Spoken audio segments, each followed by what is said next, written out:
अस्सलाम वालेकुम रहमतुल्लाह। नाज़रीन, आप सियार डायरी देख रहे हैं और मैं हूं अज़हर हुसैन तैयार। जैसे कि आप जानते हैं कि हमारे पूरे जिस्म के निज़ाम मुख्तलिफ़ किस्म के सिस्टम पर चलता है, जैसे कि अम्ल तनफ़ुस।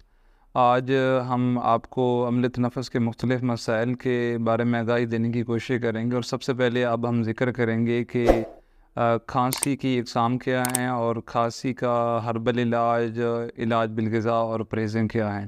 याद रहे कि कोई भी इलाज तशख़ीस तसल्ली कर लेने के बाद ही आप कर सकते हैं। इसके लिए आप हमारी वीडियो सुनें, आप हमारे मुआलिज से, आप किसी भी मुआलिज से रब्ता करें और अपनी तशख़ीस करके इलाज करवाएँ। लेकिन इस प्लेटफॉर्म से चूँकि आपको हम घरेलू इलाज बताते होते हैं, तो घरेलू इलाज के लिए आप हमारा यूट्यूब चैनल सब्सक्राइब कर लें, ताकि आपको इस तरह की मज़ीद वीडियोज़ मिलती रहें। जो खांसी है वो हमारे फेफड़े और फेफड़ों के अंदर जो हवा की नाली हैं, उनके निज़ाम दरम बरम होने की वजह से होता है। और इसमें ऐसा होता है कि जो हमारे बाहर से कोई एलर्जी हो सकती है, डस्ट हो सकती है, उस वजह से खांसी हो सकती है। साइनोसाइटिस प्रॉब्लम हो सकता है कि जो हमारी खोपड़ी के अंदर की और चेहरे के अंदर जो हवा की खला वाली जगह हैं, वहाँ पर सोजिश हो सकती है, वहाँ पर बलगम बन सकती है, खुश्क खांसी हो सकती है, बलगमी खांसी हो सकती है, वायरल इन्फेक्शन हो सकता है, आपको बैक्टीरियक इन्फेक्शन हो सकता है। खाए पिए में आपने बदपरहेज़ी की है ऊपर नीचे, तो उससे बलगम पैदा हो सकती है। बहुत सारी वजूहात हैं, लेकिन खांसी को हम आम तौर पर ये कह सकते हैं कि खुश्क खांसी है या बलगमी खांसी है, प्रोडक्टिव है या नॉन प्रोडक्टिव है।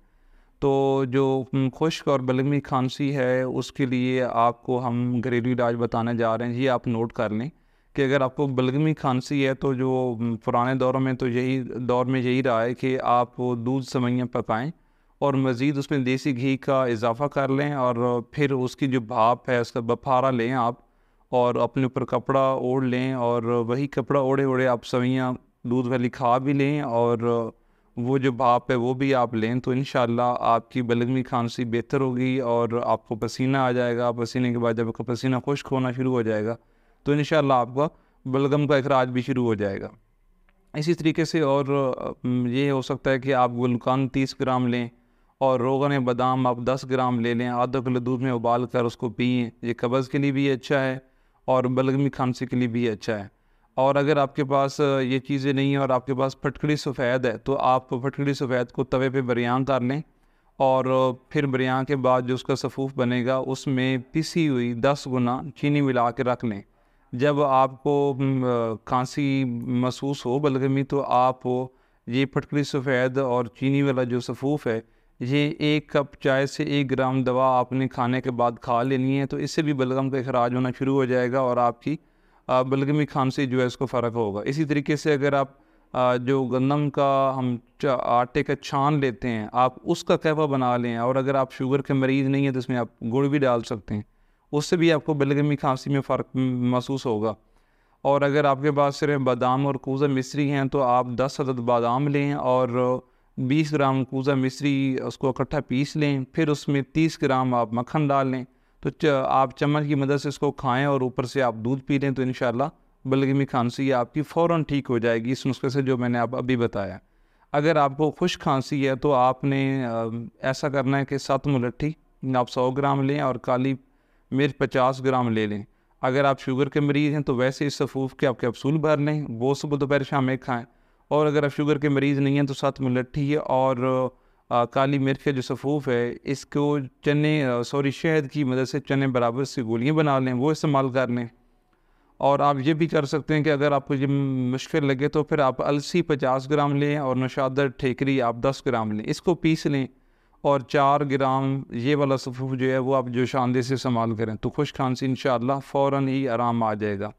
इसके अलावा आप जो सुहागा है, सफ़ेद सुहागा, उसको बिरयान कर सकते हैं, और उसमें 3 गुना शहद मिला के वो भी आप इस्तेमाल कर सकते हैं, चुटकी-चुटकी, उससे भी आपकी खांसी इंशाअल्लाह बेहतर हो जाएगी।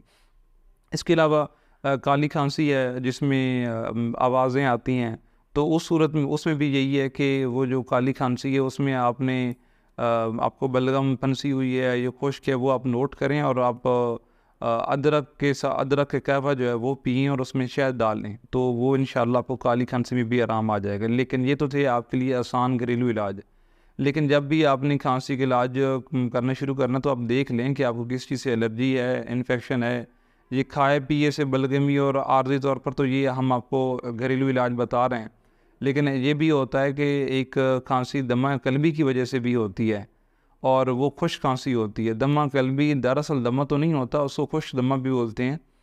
वो आपके जो लेफ़्ट हार्ट की डिसफंक्शनिंग की वजह से होता है। आपका दिल का मसाइल होता है, तिब कहती है कि दिल का साइज़ बढ़ जाए तब भी ऐसा हो जाता है, दिल सही काम ना कर रहा हो, पंपिंग सही ना कर रहा हो तब भी सांस फूलता है। तो इसलिए तशख़ीस बहुत ज़रूरी है। लेकिन हमने आपको आपको बलगमी खांसी और खुश्क खांसी और काली खांसी के टोटके बता दी, या खुद भी सुने, खुद में भी ये सब छोटे मोटे चीज़ें बना के घर किचन फार्मेसी की घर रख लें और ये वीडियो दूसरों तक भी शेयर करें ताकि कोई और भी इससे मुस्तफ़ीद हो सके। बहुत शुक्रिया।